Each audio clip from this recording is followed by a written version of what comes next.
Welcome back to Mind Your Business, the show where we make better thinking a daily habit. I'm your host, Steve Wagner, and today we're exploring an idea that can completely reshape how you work and how you live. It's inspired by one of the most transformative leadership books of our time. It's called Essentialism, The Disciplined Pursuit of Less by Greg McKeown. What's the principle? Success isn't doing more, it's doing less, but better. These days, we often mistake our busyness for productivity. Meetings fill calendars, emails fill the days, notifications fill our minds, but noise is not impact, and activity is not progress. Essentialism asks tougher questions. What is truly essential? Because if you don't prioritize your life, someone else will. Now, here's a concept. Every yes costs something. Yeah.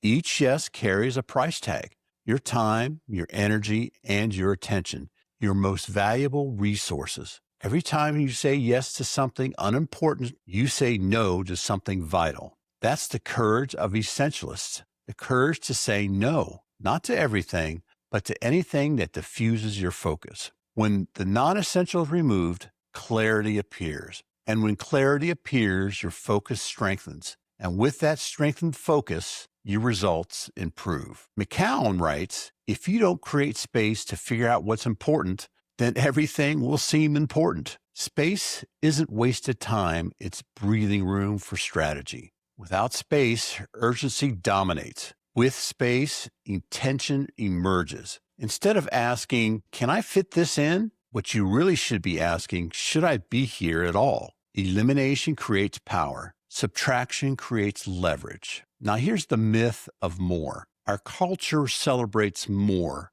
products, more features, more meetings, but more does not mean better. It often means diluted energy and fragmented focus. Essentialists replace quantity with quality. The goal isn't doing less work, it's doing the right work exceptionally well. Clarity is power. Focus is rare. Discipline is essentialism in action. In leadership and business, essentialism looks like this. You protect your deep work hours, like sacred appointments. You streamline your systems, cut friction. You measure your impact, not your busyness. And you actually celebrate what you removed and not just what you've added. When a leader defines what is essential, the whole team becomes focused. Now, here's an essentialist mindset. Culturally, we glorify overachievement, but the truth, no one can do it well. McKeown reminds us that clarity comes from trade-offs. Deliberate choices create direction. Indecision creates overload. Without trade-offs, you've got exhaustion. With trade-offs, you have mastery.